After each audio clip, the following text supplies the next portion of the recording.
안녕하세요. 저는 박정수입니다. 25년 넘게 노후복지와 재정 분야에서 일해오면서 정말 많은 어르신들을 만나왔습니다. 그분들과 나눈 대화는 늘 소중했고 그 속에는 우리 사회의 그늘이 고스란히 담겨 있었습니다. 그동안 수많은 사연을 듣고 다양한 사정을 가진 분들과 이야기를 나누며 깨달은 것이 하나 있습니다. 정보는 넘쳐나지만 정작 꼭 필요한 분들에게는 그 정보가 닿지 않는다는 점입니다. 정보를 접한다 해도 그것을 이해하고 자신의 상황에 맞게 적용하기란 생각보다 훨씬 어렵습니다. 얼마 전에도 그런 일이 있었습니다. 70대 이만수 어르신께서 조심스럽게 말씀하셨습니다. 뉴스에선 전 국민에게 다 준다더니 나는 왜 아무 연락도 없을까요? 한 달 넘게 기다리셨는데 주변에서는 다들 받았다는 얘기만 들려오고 정작 본인은 아무 소식도 없어 많이 서운하셨다고 했습니다. 어르신의 얼굴에는 외로움도 당혹감도 그리고 한편의 체념도 보였습니다. 그 말을 들으며 저는 가슴이 먹먹해졌습니다. 아무도 잘못한 게 아닌데 왜 이렇게 불편하고 억울한 마음을 갖게 되는 걸까요? 전국 민지급이라고 했는데 누구는 받고 누구는 못 받는 현실. 그 이유는 무엇일까요? 혹시 나도 해당되지 않는 건 아닐까? 뭔가 놓친 건 없을까?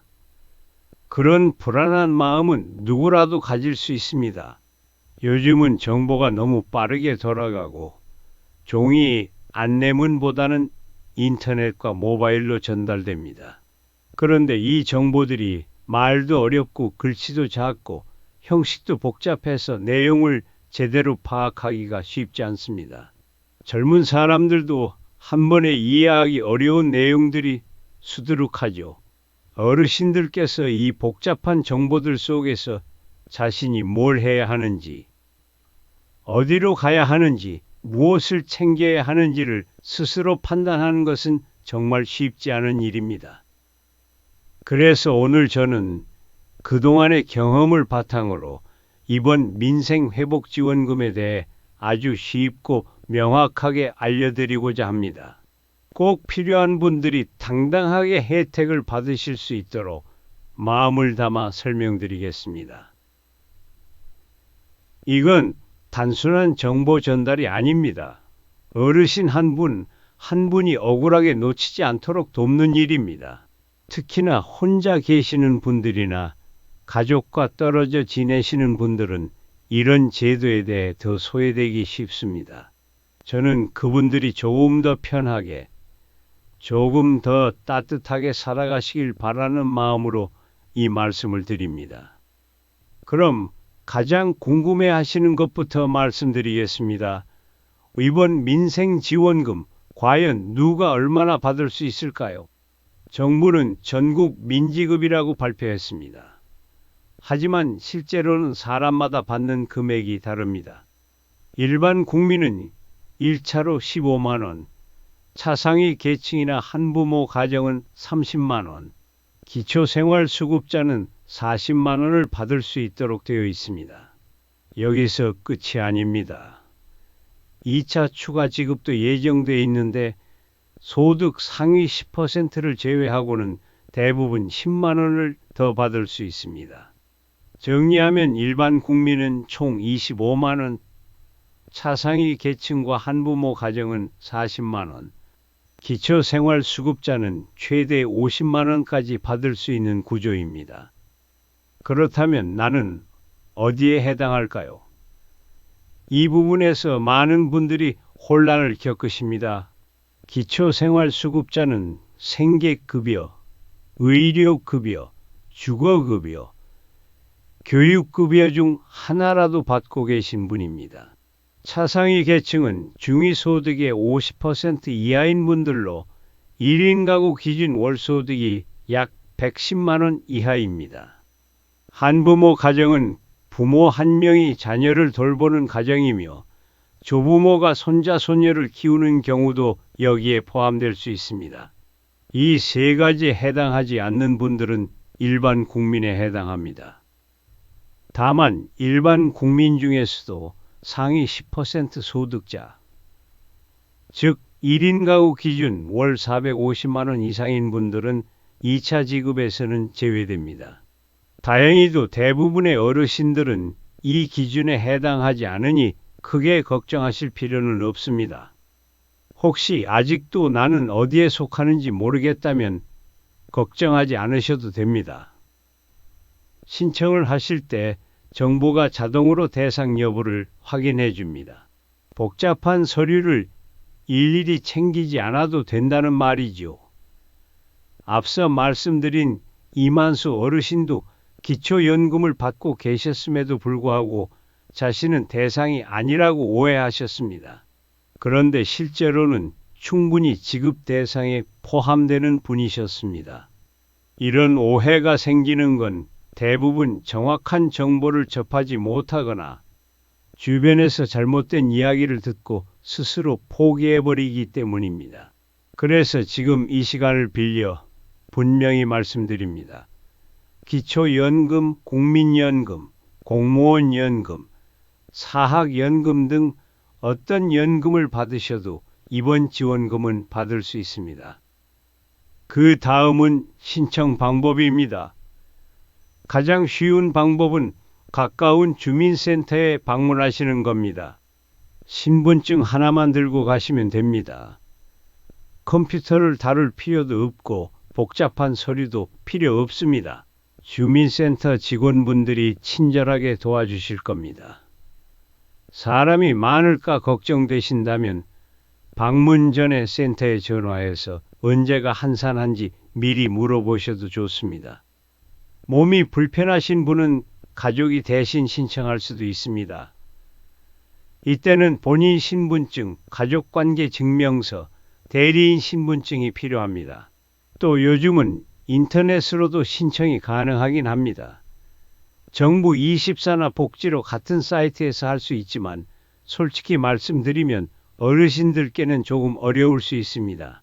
저는 가능하면 주민센터를 방문하시는 걸 추천드립니다. 그리고 기초생활수급자분들께는 반가운 소식도 있습니다. 자동으로 지급될 가능성이 높기 때문입니다.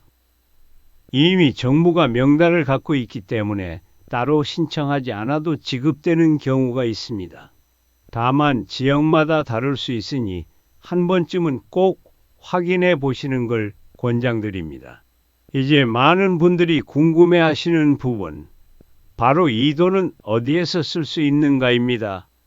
현금처럼 마음대로 쓰는 건 아니고 대부분 지역 화폐나 포인트 형태로 지급됩니다.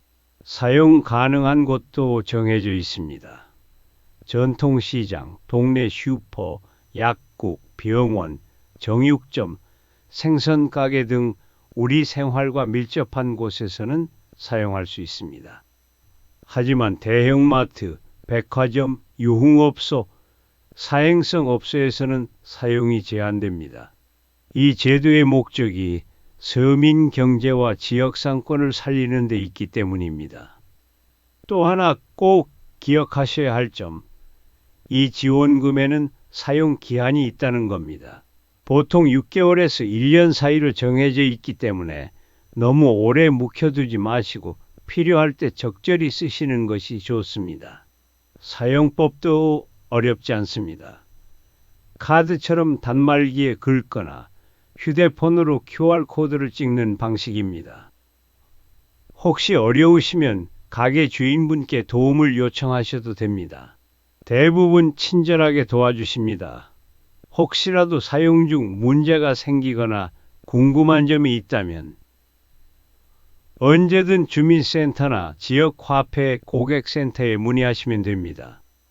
마지막으로 가장 중요한 질문, 언제부터 받을 수 있느냐는 부분입니다. 현재 계획으로는 6월이나 7월 임시국회에서 예산이 통과되면 7월 말이나 8월 초부터 지급이 시작될 수 있습니다. 하지만 국회 일정이나 행정 절차에 따라 늦어지면 9월이나 10월로 미뤄질 수도 있습니다. 중요한 건 예산이 통과되기만 하면 반드시 지급된다는 점입니다. 포기하지 마시고 기다려주세요. 그리고 꼭 드리고 싶은 당부가 하나 있습니다. 사기 전화나 문자 정말 조심하셔야 합니다. 정부는 절대 전화로 개인정보를 요구하지 않습니다. 문자로 수수료를 내라고 하거나 링크를 클릭하라는 내용도 모두 사기입니다. 의심스러운 연락이 오면 바로 전화를 끊고 주민센터나 경찰서에 문의하세요. 마무리로 한 가지 부탁드리고 싶습니다.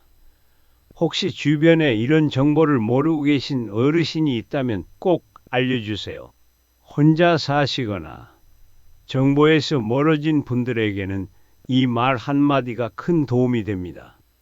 또 자녀분들께서 이 내용을 들으셨다면 꼭 부모님께 전달해 주세요. 이건 정부가 드리는 정당한 권리입니다.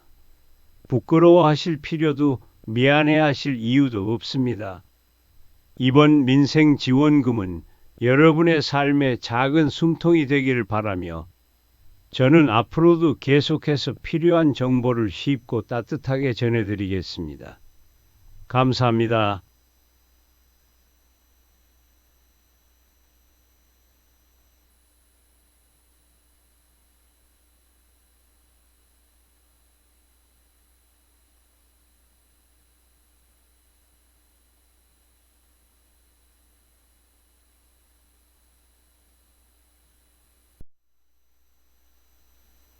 오늘 이야기 잘 들으셨나요? 혹시 주변에 이 정보를 모르고 계신 어르신이 있다면 꼭 함께 나눠주세요.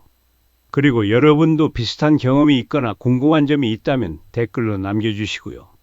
작은 관심이 누군가에게 큰 힘이 될 수 있습니다.